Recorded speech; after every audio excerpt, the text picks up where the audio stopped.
सौगंधधरा रीवा जिले में कानून व्यवस्था को मजबूत करने की दिशा में आईजी गौरव राजपूत और एसपी शैलेंद्र सिंह चौहान की जोड़ी ने वह कर दिखाया है जो वर्षों से असंभव माना जा रहा था। दोनों अधिकारियों की सख्त कार्यशैली और पारदर्शी नेतृत्व ने जिले की पुलिसिंग को नई पहचान दी है। हाल ही में आयोजित एक उच्च स्तरीय बैठक में आईजी गौरव राजपूत ने स्पष्ट शब्दों में कहा, नशे के खिलाफ किसी भी स्तर पर कोई समझौता नहीं किया जाएगा। जो भी जहां पदस्थ है अपनी जिम्मेदारी को ईमानदारी और जवाबदेही के साथ निभाए। समाज में पुलिस की छवि जनता के विश्वास से बनती है, डर से नहीं। बैठक में उपस्थित अधिकारियों और पुलिसकर्मियों को उन्होंने चिताया है कि ढिलाई या लापरवाही बर्दाश्त नहीं की जाएगी। कबड्डी मोहल्ले से शुरू हुई सफाई अब कानून का सिकंजा कस चुका है। रीवा शहर की कब्बाडी मोहल्ला जो कभी नशे का सबसे बड़ा अड्डा माना जाता था, आज आईजी गौरव राजपूत और एसपी शैलेंद्र सिंह चौहान की संयुक्त कार्रवाई से स्वच्छ और सुरक्षित क्षेत्र बन चुका है। यह वही इलाका है जहां कभी 7 पुलिसकर्मियों पर हमले तक हुए थे, लेकिन अब वहां नशीले पदार्थों का कारोबार पूरी तरह ठप हो गया है।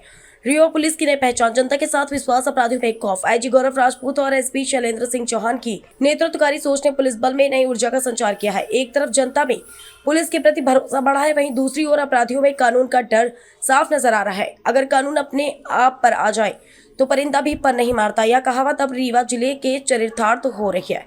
सौगंधरा का विश्लेषण, रीवा की कानून व्यवस्था में पिछले कुछ महीनों में आया यह परिवर्तन बताता है कि जब नेतृत्व दृढ़ और नियत साफ हो तो किसी भी जिले को अपराध मुक्त बनाया जा सकता है। आईजी गौरव राजपूत और एसपी शैलेंद्र सिंह चौहान की यह जोड़ी अब रीवा पुलिस का गोल्ड स्टैंडर्ड बन चुकी है।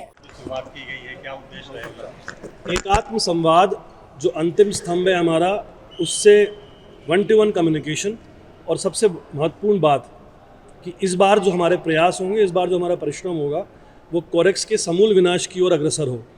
इस हेतु आज ये पूरी बैठक रखी गई थी और इसमें सभी थानों के थाना प्रभारियों से लेकर अंतिम छोर तक का जो कांस्टेबल था, उनके साथ में इस विषय वस्तु पर संवाद हुआ। आर के संभाग के पूरी पुलिस का फोकस एक नशे के ऊपर दिखाई दे रहा है, लेकिन जो दूसरे राज्यों में वहाँ से आ रही है, इसके लिए क्या आप लोग प्रयास करेंगे जिससे आ न सके? शासन स्तर पर हमने अवगत कराया है कि हमारे प्रदेश में जो आवागमन हो रहा है वो पड़ोसी राज्य के मार्फत हो रहा है, और चूंकि हमारे यहाँ एनडीपीएस के अंतर्गत कार्रवाइयाँ की जा रही हैं और पड़ोसी राज्य में वो कार्रवाइयाँ नहीं संपादित हो रही है, इसलिए इन्फ्लक्स जो यहाँ पे कोरेक्स की आवागमन में बहुत ज़्यादा बढ़ चुका है। वरिष्ठ अधिकारियों से लेकर शासन को इस बारे में हम अवगत करा चुके हैं।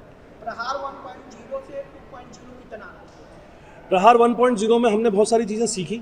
प्रहार 1.0 में हमने प्रयासों की अधिकतमता के ऊपर जोर दिया, पर प्रहार 2.0 में अब प्रयास के साथ साथ परिश्रम और तंत्र इन्वॉल्व होगा।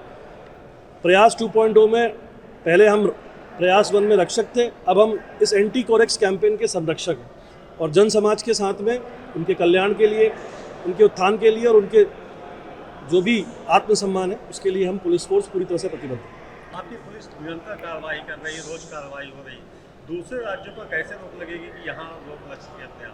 हमारा पहला उद्देश्य तो ये है कि हमारे विंध्य प्रदेश में पूरी तरह से कोरेक्स का आवागमन बंद हो।